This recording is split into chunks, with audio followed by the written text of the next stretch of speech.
This channel is sponsored by the Army Painter.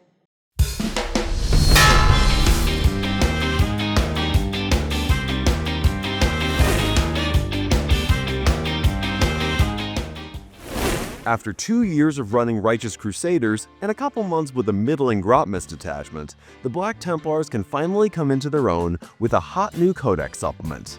Hold on, I've got a much worse shirt for this. I assure you this feels even worse than it looks.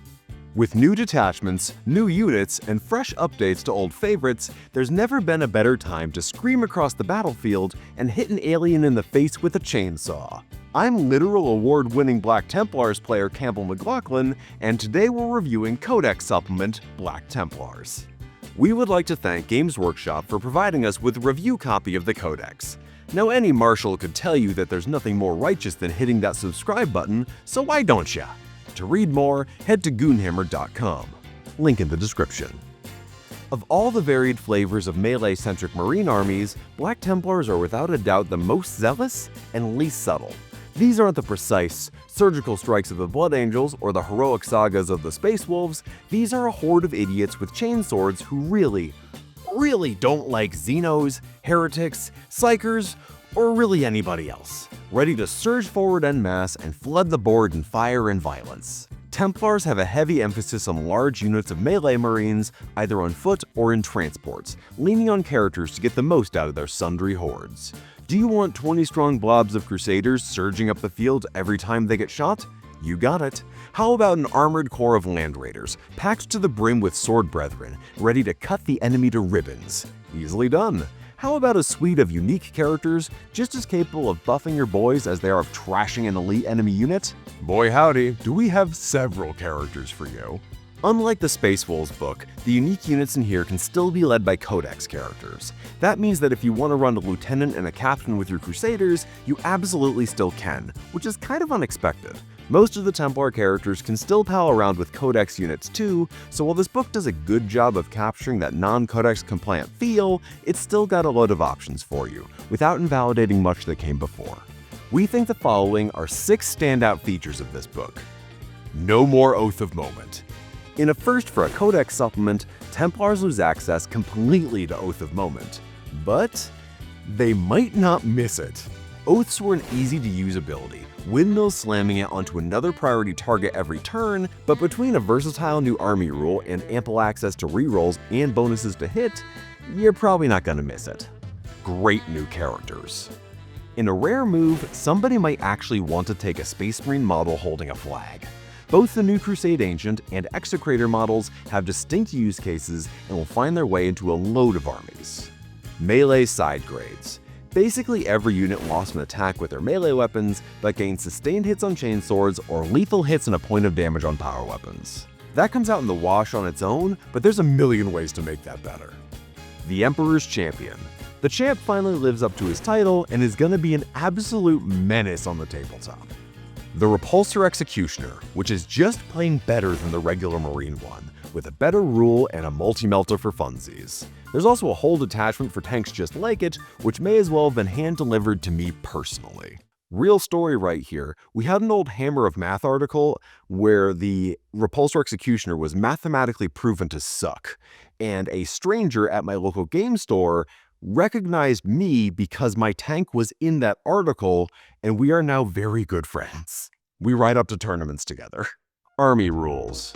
In a first for Marine supplements, Black Templars completely replaced the Oath of Moment rule, instead getting Templar Vows.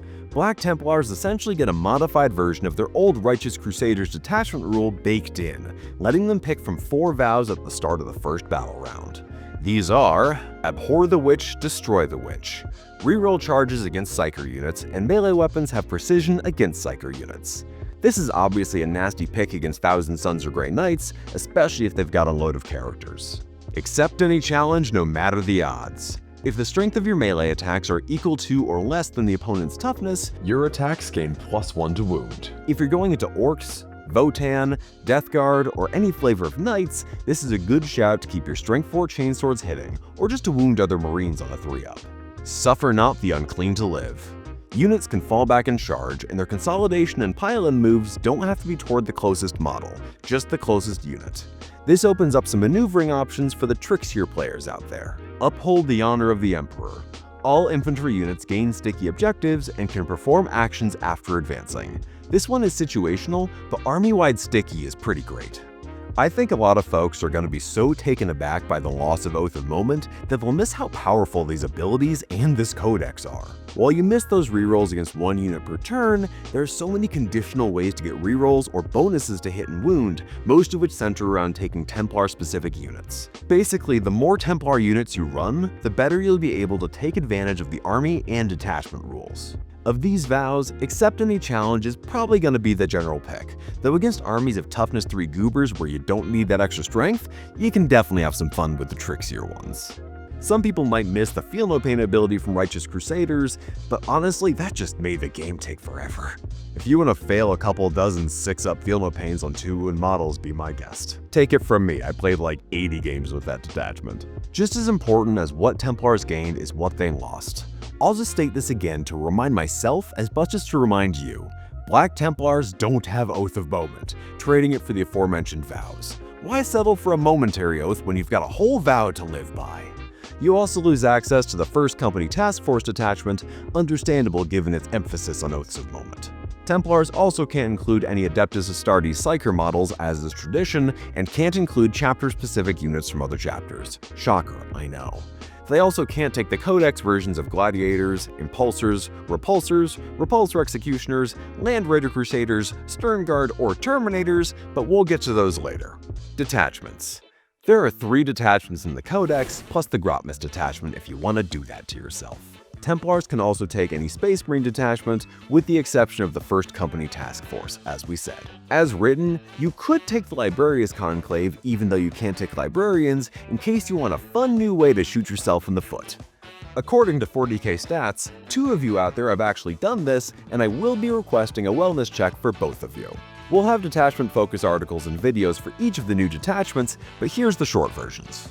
Companions of Vehemence lets your whole army reroll advance and charge rolls, a beautifully simple and straightforward ability that everything in your army will love. It has enhancements and stratagems to help your chaplain and Judiciar-led units hit that much harder as well. The Vindication Task Force focuses heavily on infantry, namely those led by Ancients. It generally boosts your ability to nab objectives, hold your ground, and survive enemy attacks. The Godhammer Assault Force, which I am trying desperately not to call the Goonhammer Assault Force, is a beefed-up take on the transport-centric detachments we saw with the Chaos Cult Legions. This rewards loading up on transports and jumping out of them, preferably down an assault ramp, and right into some bozo you want to cut up with a chainsword.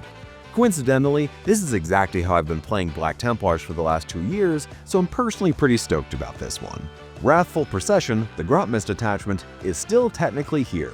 You can take it if you'd like, but we weren't so hot on this one, as what it gained in versatility, it lost in damage output. Companions of Vehemence seems like a better bet for an infantry-heavy Templar army. Datasheets. The datasheets are, for the most part, straight fire. For every rule that got removed or weapon that lost an attack, that unit gained 2 new bonuses, and even the lower-end datasheets are at least worth some consideration. Still, it wouldn't be a new codex if we didn't say goodbye to at least one datasheet. It shouldn't be surprising that the Firstborn Crusader squad finally went to Legends. Don't worry, they're going off to a penitent crusade upstate, where they'll have plenty of room to run around and make new friends. If you're like me and have 30 of these little guys lying around since Games Workshop still sold Metal Space Marines, you can probably just rebase them. With our tiniest of Crusaders dead and buried, let's move on to the new stuff. The Execrator, despite his Poopsmith-esque title, is actually a fantastic melee buff unit. He can only join Crusader and Sword Brethren squads, but crucially gives them access to advance and charge.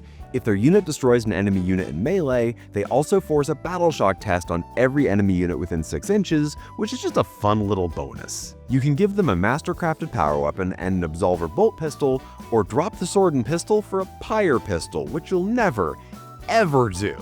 The extra attacks from the power weapon are gonna do a lot more than a few piddly Super Soaker shots. The Crusade Ancient is the second new character, a banner bearer who can also only join Crusader and Sword Brethren squads.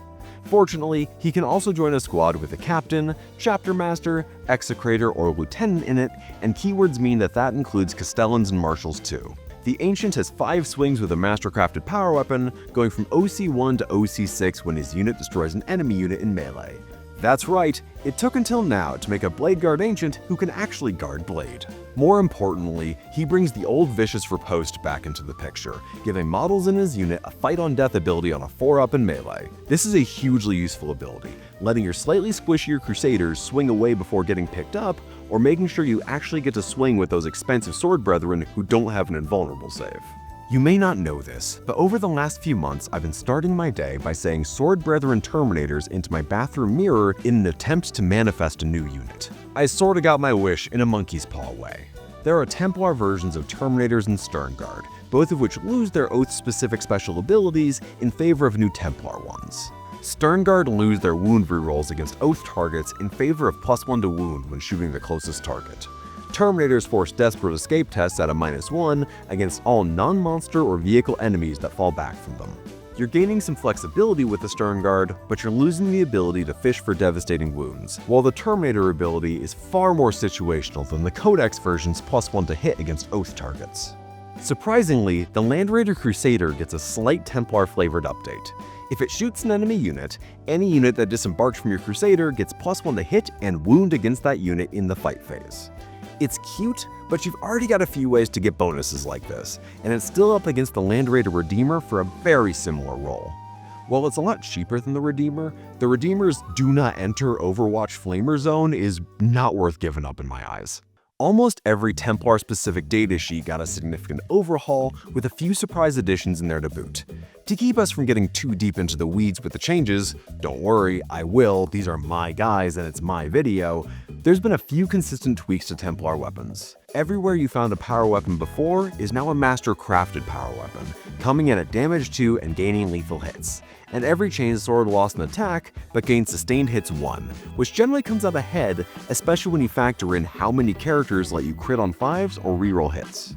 High Marshal Helbrecht gained a wound and a point of OC, and the wording of his Sword of the High Marshals changed slightly. Instead of a one-handed attack and a two-handed attack, it now just has the more standard sweep and strike options, otherwise remaining the same. I think that's just good for clarity. He still gives his unit +1 strength and can cause some mortal wounds at the start of the fight phase, but lost the ability to let his unit crit on 5s. He's still a fantastic buff piece though, and a combat monster in his own right. Chaplain Grimaldus hasn't changed much, gaining an attack on his Crozius with an otherwise unchanged profile. What has changed are Old Grimey's Temple relics, which now can grant +1 to advance and charge rolls, +1 toughness, or +1 AP to melee weapons in the unit. These feel like a bit of a downgrade from the index rules, where handing out a 5-up Feel No Pain could make your Crusaders a brick wall. We don't miss the advance and charge ability as much since execrators do that now, but the boost to AP gets a smidge better with the vows boosting your strength. The Emperor's Champion went from a fun novelty unit to a cruise missile that walks like a man. He now has 8 inches of movement, lone operative, and a suite of upgrades to make him a monster. He can change the damage on a failed save to 0 once per phase, gets +2 to charge rolls into characters, and can turn on devastating and wounds in melee once per game. That's already good, but where it gets gnarlier is with the Black Sword, still hitting at a brutal 6 attacks at strength 8, AP 3, and damage 3 with anti-character 5-up and precision. Lastly and most curiously though, he lost Epic Hero, but gained a new rule, Chosen of the Emperor, which only permits 1 Emperor's Champion in your army. This weird loophole, assumedly made for Crusade, means that the champ can take enhancements, which makes for some genuinely buck-wild possibilities. We weren't sure if this was intentional or not, but they call out giving him an enhancement in the Combat Patrol section of the Codex, so I guess somebody wanted to give him the ability to scout or make 7-inch charges out of Deep Strike. I mean, I ain't complaining, I'll gladly let my champion teleport behind you like an anime villain. Marshals of the lower variety gain Helbrecht's old crit on 5-up ability, which still only applies to melee attacks where you want them anyway. They lose the old Finest Hour ability that all captains had, instead gaining an attack for each enemy unit within 6 inches, to a max of 3. Marshals are going to be right at home maxing out lethal and sustained hits on Crusader and Sword Brethren squads, and aren't just a slightly cheaper, slightly worse captain anymore. Castellans also finally got a distinct identity from standard lieutenants, and can still join in on the fun with a unit already led by a captain or chapter master. They can have their own unit take a leadership test in the fight phase, letting them reroll all hit rolls if they pass, or just reroll ones if they fail. If their unit destroys another in melee, on a 4-up, you just get a command point. Why not? Combo their potential full rerolls with the Marshal's 5-up crit ability, and just go hog wild with that lethal sussy 5+E lifestyle. Who needs oats anyway? Sword Brethren no longer choose between +1 attack or +1 damage. Instead, their power weapons get the standard damage to and lethal hits treatment with only 3 attacks per guy. This is kind of a side grade on paper, I'm sure Hammer of Math can figure it out, but when combined with a Marshal for 5-up crits, it likely comes out ahead. Their Thunder Hammers also hit on 3-up now, so they might actually hit something once in a while, but their squad leaders can't take a combo weapon anymore, for reasons that remain mysterious. The interesting change is that they can make a normal move after a unit falls back from them. This isn't limited by anything save being outside engagement range, so you can happily just pop them behind a wall to get some cover, jump back into a transport, jump onto an objective, or otherwise position yourself to use them in the following turn. It's a load of little tweaks that might see their general damage output drop, but gain a lot of utility on the table.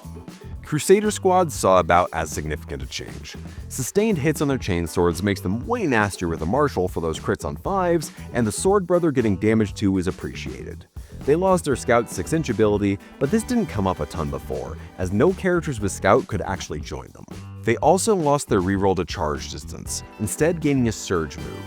Now when they lose a model in your opponent's shooting phase, they can move d6 plus 2 inches towards the closest enemy unit, including into engagement range. It doesn't work when they're battle shocked, naturally, but potentially rushing forward up to 8 inches in your opponent's shooting phase is absolutely terrifying. They can only do this once per phase, but they also don't have to do it unless you really want to. Between this wild surge move and the melee attack changes, this feels like a straight upgrade of the old datasheet. Repulsors have the typical Templar multi-melta option, but also a slightly different special rule. Stabilized disembarkation lets a unit inside your repulsor disembark within 6 inches after an enemy unit shoots at it. You can't set up an engagement range, but if your repulsor is about to get blasted by a few units, it could keep your guys safe from getting battle shocked, or just get them further up the board. It's like the inverse of the Codex version, where squad can pile back into their minivan if someone tries to charge them. Repulsor executioners lose the executioner rule, and you might miss it. You had +1 to hit against enemy units below half strength. That's kind of good for finishing the job. No, get that trash out of here. That sucks. This is the good stuff. This is the good shit right here. It gets full rerolls to hit at targets within 12 inches of one of your own units. Full rerolls, just all the time, including in Overwatch. Seeing how your guys are going to be trying to get as close as possible to the enemy to begin with, this feels way more reliable, and it rewards the aggressive playstyle that Templars are known for. It's also important to remember that this is any friendly Adeptus Astartes unit, so your Executioner also gets this bonus if it's within 12 inches of its target. There are still Templar-specific versions of Impulsors and all 3 flavors of Gladiator, all of which are identical to their Codex motor pool options, save for the addition of a multi-melta option. You might be asking how these guys are gonna play. They're gonna hit you in the goddamn face, that's how. Expect the Emperor's Champion to show up in a load of lists, as his printed points make him an absolutely insane character assassin, who can also get your charges off more reliably. Crusaders and Sword Brethren with support from Templar characters should all be staples, and the challenge with list construction will just be fitting all this good stuff in there. As good as the epic heroes of this book are, Execrators, Marshals, and all the rest will actually give them competition for utility. With ample access to crits on 5s, you're probably not gonna miss Oaths of Moment too much, especially with the sundry bonuses to hit and wound that are scattered all over the place. The army will struggle at range to a degree, but with the Repulsor Executioner getting a way more useful special rule, plus self-sufficient units like Ballistas, Dreadnoughts, and Gladiator Lancers, your long-range anti-armor is probably gonna be okay. Punching up with Accept Any Challenge will be a pretty safe bet for your vow, but don't overlook the others. As we said before, leaning hard on the Templar-specific units is gonna be how you make this army work. It incentivizes playing an army that's both thematic and powerful, all without punishing you for deigning to take your favorite vanilla Codex units.